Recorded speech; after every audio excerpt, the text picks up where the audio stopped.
All right, guys, here we go. So, sorry these are kind of light, but hopefully you can see them. And if you're following along with your study guide, you should be able to see the problems anyway. All right, so when you want to solve the equation, obviously you're going to get all the variables on one side and all the numbers on the other. So in this case, we have 7c here and a negative 4c here.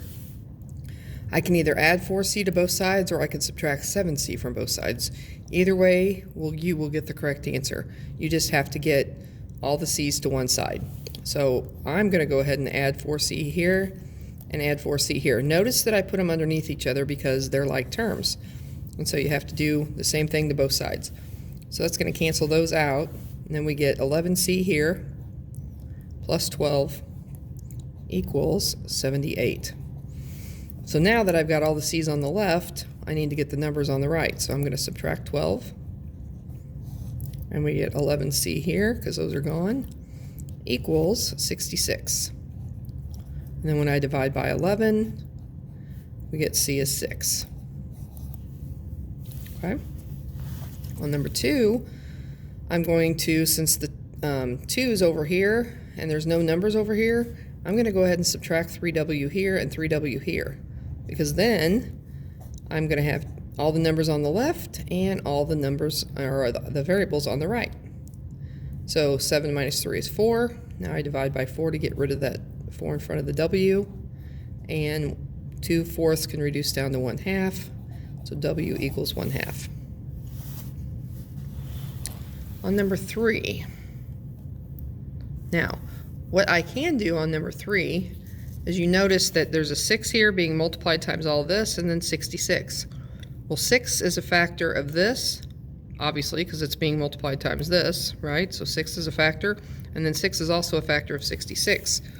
So I can divide this by 6 and divide this by 6.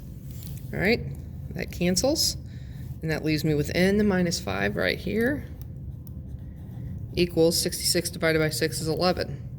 And then I add 5 to both sides to get rid of that 5 and get the n alone, and n equals 16. Okay. Over here, we're going to have to go ahead and distribute and do some combining of like terms. So if I distribute this to each one of these, I end up with 18a plus 6 and then minus 30 equals, and then I distribute this 3 to each one of those and I get 6a. Let's see, 3 minus 4 is negative 12. Okay, so I can add these two together. All right, and that would give me 18a minus 24 equals 6a minus 12. All right, so I'm going to subtract 6a from both sides. And we have 12a minus 24 equals negative 12. All right, so I've got all the variables on the left. Let's move the numbers to the right. So I add 24 here, add 24 here, and we have 12a, because those are gone. 12a equals 12. And now we divide by 12, and we get a equals 1. Okay? All right, on these, they want you to evaluate if these numbers were inserted. So if I put a negative 2 in for r and a negative 3 in for n, what kind of a answer would I get with those? So I put my absolute value, brackets, and then instead of r, I put negative 2. Okay? And then we're subtracting whatever n is, and n is negative 3. All right? And then minus 7. So negative 2 minus a minus 3 becomes negative 2 plus 3, which is a positive 1, minus 7. The absolute value of a positive 1 is 1, and then we subtract 7. The answer is negative 6. Okay?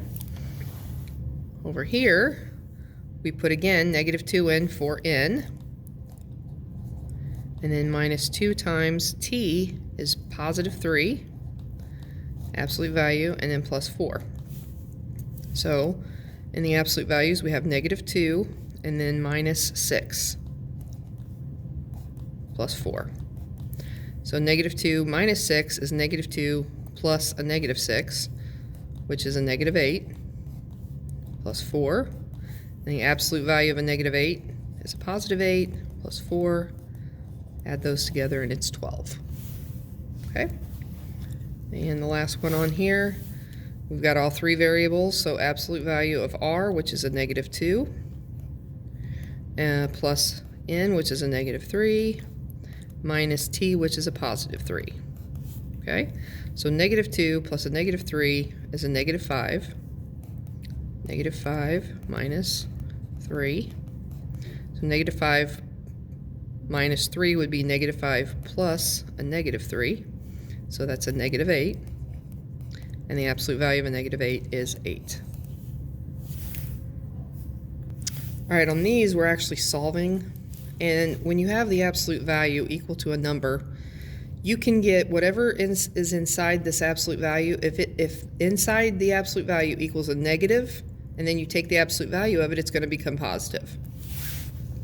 So this number inside here, this n plus 19, n plus 19, can be a positive 15, or n plus 19 can be a negative 15. Because if I get negative 15 in here and then take the absolute value of it, it becomes a positive 15. So I subtract 19 from both sides, and n equals negative 4. But then, that means and, so then I subtract 19 here, and so n equals, let's see, 14, 34, negative 34. So it could be either one of these answers, okay? Same thing here.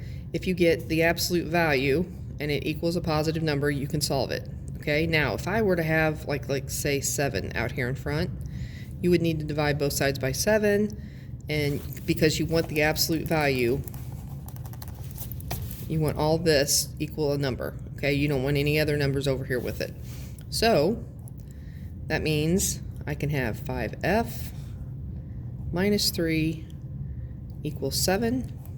And 5f minus 3 equals a negative 7. All right, so I add 3 to both sides. We have 5f equals 10. And then when we divide by 5, we get f is 2. Okay, and if I add 3 here, add 3 here, we get 5f equals negative 4. And then divide by 5, we get f is a negative 4/5. Okay, so again, both answers. You have to have both answers. On number 10, we have an absolute value and it's set equal to a negative number. Now, what I said before, that whatever's inside this absolute value, when you take that absolute value, it's going to be a positive answer. So there's never going to be a time when I can take, even if I get negative 11 or negative 4 in here, right? That equals negative 4. When I take the absolute value of it, it's going to be a positive 4. Positive 4 and negative 4 are not the same thing. So this would be no solution. Okay. Down here, we are solving proportions, and basically what you have to do on those is just cross multiply, set them equal to each other, and solve for the variable. So on this one we have, looks like 9 times 13, so 13 times 9, so 117. So 117 equals 4 times x, 4x. So then we divide by 4, x is 117 over 4. Just leave it like that, it's fine. Okay? And then here we have, oh my, I can't read it. So we have 4 times f minus 4 equals 7 times 8, which is 56. Okay? So now I'm going to divide both sides by 4. And that leaves me f minus 4 here equals 114. And I add 4 to both sides. F equals 18. All right. Here we have 14 times 7 equals 6 times x minus 3.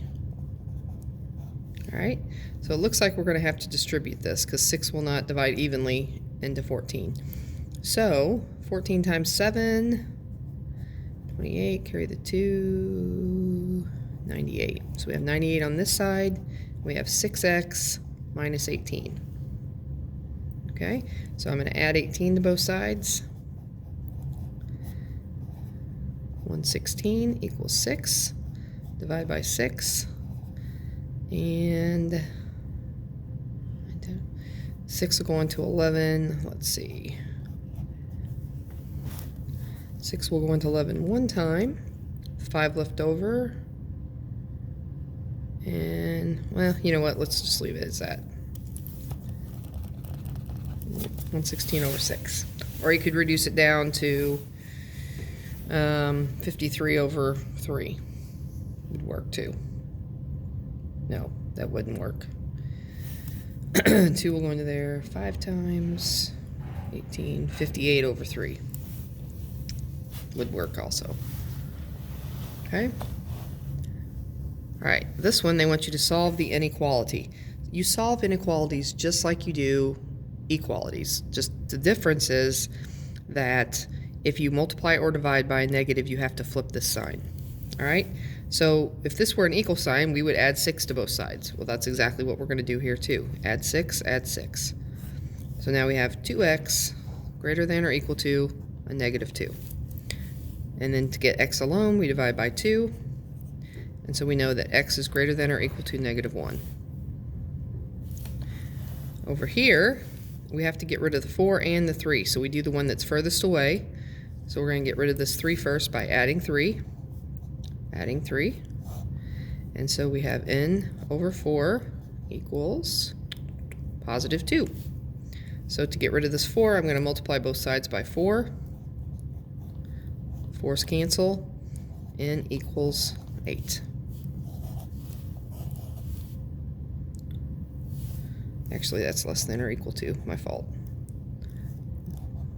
There we go. N is less than or equal to negative 8. Alright. And then over here, I'm going to subtract 3 from both sides. And I have negative 4n. It's less than or equal to a negative 16. So I'm going to divide by a negative 4. Now again, when you multiply or divide by a negative, this guy right here, you have to flip this sign. So it's negative. So we have n left, but then this becomes greater than or equal to.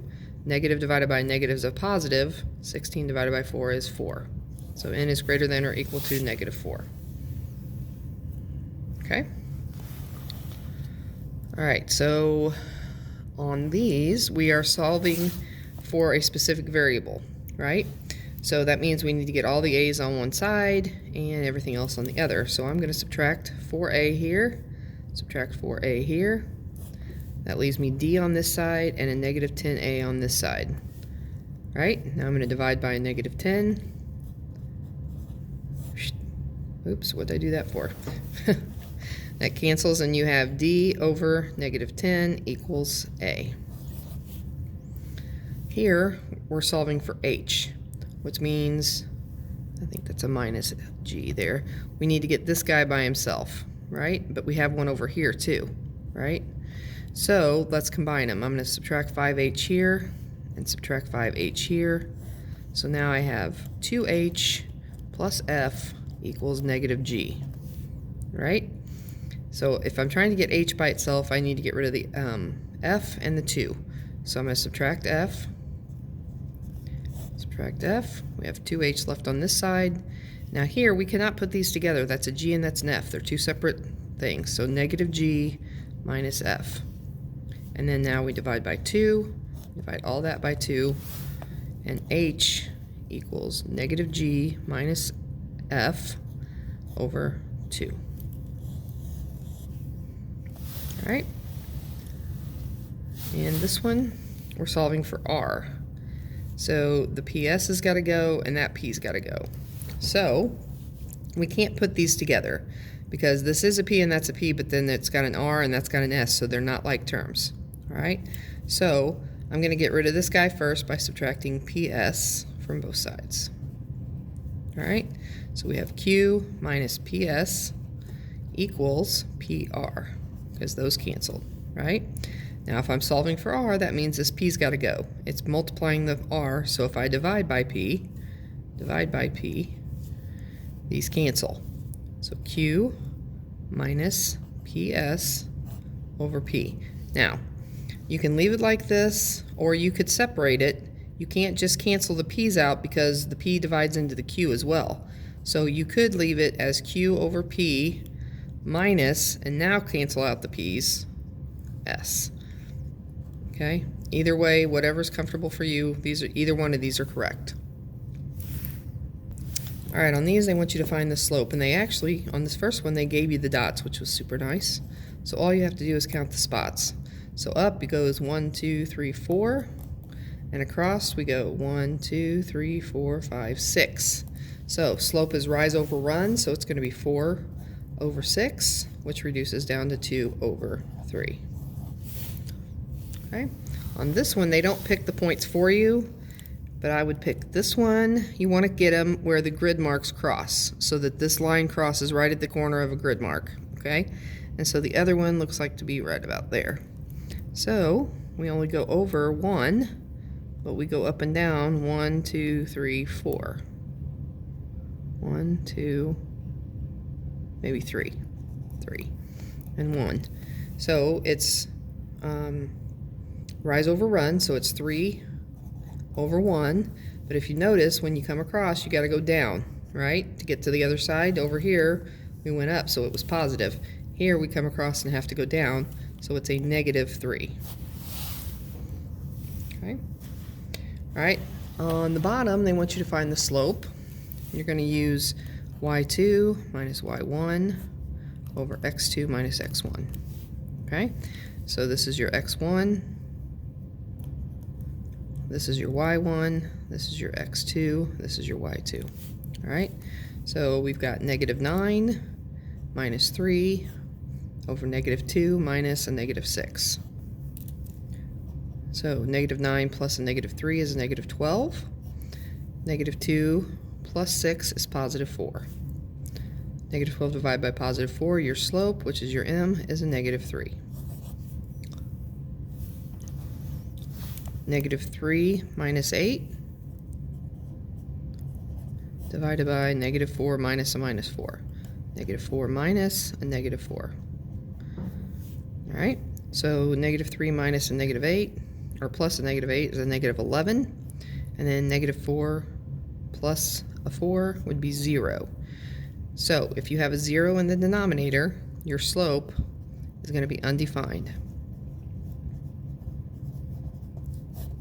Okay, and then here we have 4 minus a -2 and -7 minus 5. So 4 minus 2, a -2 would be 6, and 7 plus a -5 would be a -12, and that can reduce down to a -1 over 2. So your m is -1/2. All right, for this one, they want you to actually write the equation of a line. To write the equation of a line, you need m and you need b. Well, they give us m, -3. All right, but then they give us x and a y. So we plug these into y equals mx plus b. The y goes there, the x goes there, and the m goes there.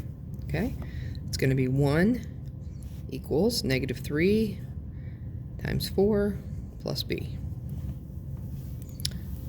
which is 1 equals -12 plus b, and then I add 12 to both sides, so b is going to be 13. So we're not finished yet because they want the equation. All right, so y equals m is -3, and then x, and then you put the b behind the x, plus 13. Oh, there we go, sorry about that. Okay, on this one, again, they gave us m, which was, I believe, a -2/5. Okay. So m equals -2/5. And then we have -5 and 1. So this is our y, this is our x. So 1 equals -2/5 is our m. Our x is -5 over 1 plus b. Now, we can cross-cancel these 5's out. When you do, be careful because that's a negative, so this becomes a -1, right? And that just becomes 1. So now we have 1 equals negative 2 times negative 1. It's a positive 2 over 1 times 1 is 1. So 2. Plus b, we subtract 2 from both sides, and we get b is negative 1. So if our b is negative 1, we take this information and plug it in. Y equals negative 2/5 x minus 1. On 27 and 28, they don't give you the slope. They give you 2 points, so you have to find the slope. So negative 5 minus a negative 13 over 4 minus 6. So negative 5 minus a minus becomes a plus, which gives you a positive 8. And then 4 minus 6 would be a negative 2. So your slope is a negative 4. All right, so m equals negative 4. Now, up here, we had the slope and 1 point. Now we have the slope and 2 points. And you can pick whichever one you want. It doesn't matter. I'm just going to pick this front one. So this is my x and this is my y. All right, so negative 13 equals negative 4 times 6 plus b. So negative 13 equals negative 24 plus b. So you add 24 to both sides, and you get positive 11 is b. All right, so if your b is positive 11, you take this information, plug it into your equation. Y equals, your m is negative 4, and then your x, and then the positive 11 behind the x. There you go. All right, this one, to get m, we have 2 minus 5, 2 minus 5 over negative 4 minus 8. So that's going to be a negative 3 over negative 12, which is a positive 1 over 4. All right, so m is 1/4, and my point that I pick, I'm just going to pick this one right here, negative 4 and 2. All right, so here's my y, my m, and my x. So 2 equals 1/4 times a negative 4 over 1 plus b. Again, these 4's cancel, but you got negative 1 here, right? So 1 times a negative 1 is a negative 1 plus b. So I add 1 to both sides, and I get b is 3. All right, so if m is 1/4 and b is 3, 1/4 x plus 3. Okay. Down here, they want us to write the equation of a line that goes through this point but parallel to this. So if we have a line that's parallel, we know that their slopes are the same.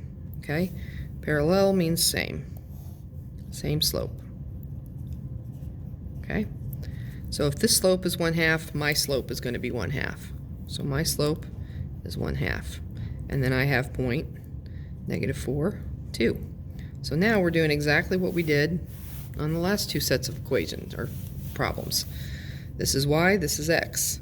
So 2 equals 1/2 times a negative 4 over 1 plus b. Half of 4 is negative 2. So 2 equals negative 2 plus b. And b is going to be 4 then. So if b is 4 and m is 1/2, its y is 1/2 x, and then you put your b behind it, plus 4. All right, this one is perpendicular. That means the slopes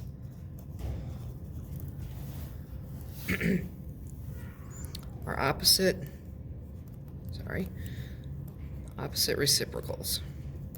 Meaning you take this slope, where is it? Here we go. We take this slope, you flip it over, and you change the sign. Okay? So this slope is a negative 3. So if I flip it, it becomes 1/3, and this one's negative, so I make it positive. So my slope is going to be a positive 1 over 3. Okay? And then I have point 31. All right? This is my y, this is my x. So 1 equals 1/3 times 3 over 1 plus b. These cancel, leaves you with 1. So 1 equals 1 plus b. Subtract 1 from both sides, and you get b is 0. So if b is 0, if your slope is 1/3, it'd be y equals 1/3 x. And then you could put plus 0 here, but you don't have to. You just leave it as y equals 1/3 x. If you put plus 0 there, I wouldn't count off. But most people don't, so that's how it would normally be written. All right, so these they want to tell whether they're parallel, perpendicular, or neither. In order to compare them, you have to have them in the same form. So this one's already in slope-intercept form, y equals mx plus b, but this one is not, so we have to get y by itself. So I'm going to subtract x from both sides, and we have 3y equals negative x plus 12. And then if I divide everything by 3, I'm going to get y is negative 1/3 x plus 4. So this slope is a negative 1/3. This slope is a positive 1/3. In order for them to be parallel, they have to be exactly the same. They're not. This one's positive and that one's negative, so it's not parallel. In order for them to be perpendicular, one has to be the reciprocal of each other, meaning if this is 1/3, this one would have to be 3/1, and it is not. So it's not parallel or perpendicular either. It is neither, meaning they're just going to intersect somewhere. All right, over here, this one's already in y equals mx plus b form. This one is not, so I'm going to subtract 6x from both sides, leaving me with a negative 2y equals negative 6x minus 2. And then divide everything by a negative 2. And we have y equals 3x plus 1. So the slope of this one is 3, the slope of this one is 3. Those are both the same. It's 3/1, 3/1. This one's positive, so these are parallel. Okay? Here, they want you to graph these two equations and see where they intersect, and that will solve where these two, what amount will solve both of these equations. All right, so if we start with this top one, we start at the back side. It starts at positive 3. We put a dot, 1, 2, 3, on the y-axis. All right, and then our slope is a negative 2, so that means we go down 2 and right 1. And we can go down 2 more and right another one if we wanted. Or we could do the complete opposite. Instead of going down 2 and right, we go up 2 and left. All right, so there's our line right there. Off a little bit, but you get the idea. All right, then we graph this one. We start at negative 1, and our slope is a positive 2, which means we go up 2 and over 1. Oh, look, it goes right through there. How nice of them. So this is where they intersect. So the solution to these two equations is going to be 1, 1. So your answer is 1, 1. That ordered pair. All right. And now on this bottom one, on 34, this is an inequality, meaning it's not equal. So you graph it very similar, except that if you have a greater than or equal to, or a less than or equal to, when you graph the line, it's a solid line. Okay? And then if you have just a greater than or a less than, that's without the line under it, it's a dotted line. Okay? So these are already in y equals mx plus b form, which was really nice. So we start right here at negative 5. 1, 2, 3, 4, 5, and put a big old dot right there. Okay? And then we look at our slope. It's up 2 and over 1. So we go up 2 over 1. We can go up 2 more and over another one, just like this. And since it has that line underneath it, it's greater than or equal to, it's a solid line. Okay? So we graph a solid line, and then it says it's greater than. So if it's greater than, it's above. So we're going to shade in all this area right here, because it's basically any number in this shaded area, any value for x and y will solve this equation for this top one. Now we have to graph the other one, and we go to positive 2, put a dot, and then our slope is a negative 1 over 2, so we go down 1 and right 2.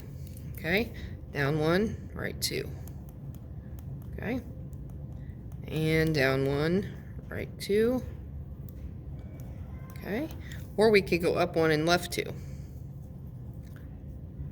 Okay, now this one doesn't have a line under it, so it's going to be a dotted line. It's going to be just like this. okay? And this is less than that, so it's going to be everything down here. Okay, now you can kind of see where they overlap in this area right here. Right in there, right here. Okay, and so any ordered pair in this area would solve both of those equations. Okay, on this one we have to solve systems of equations. If you remember, we learned 3 ways. We can graph them, which is what we did on the page before this. We can substitute, or we can use elimination. Well, when you have one of the variables equal, set by itself already, that makes it easy for substitution. So I can take, since y equals 2x, I can take this 2x and plug it in right there for y. So then I'm only dealing with x and no y's, so I can solve for x pretty simply. All right, so again, all I did was take the y out and put 2x in its place, because y and 2x are the same thing. So now I can combine like terms. I have 3x equals 9, divide by 3, and x is 3. So now that I know that x is 3, I can plug it in right here and solve for y. So y is equal to 2 times what the value I got for x, which was 3. So y is going to be 6. So my ordered pair is 3, 6. All right. Same thing over here. We have that y is set equal to this, so I can take this amount, because it says that y and this amount are the same thing because they're equal, and I just plug it right in there for x, for y, and then solve for x. So we have x plus, now instead of y, I'm going to put 2x minus 3, and all that equals 15. So now I combine like terms. 3x minus 3 equals 15. I add 3 to both sides, and I get 3x equals 18. Divide by 3, and x is 6. So now that I know x is 6, I can plug it back in right here and solve for y. So y equals 2 times 6 minus 3. Y is 12 minus 3, and y is 9. So my ordered pair is going to be 6, 9. On these two, you notice that we don't have one variable set by itself. Okay, so in this case, elimination would be the easiest, meaning if I added these two equations together, would I be able to eliminate one of the variables? Well, if you look right here, if I add these together, x plus x gives me 2x, but y minus y, y plus a negative y eliminates those y's, so they're gone, right? And then 16 plus 4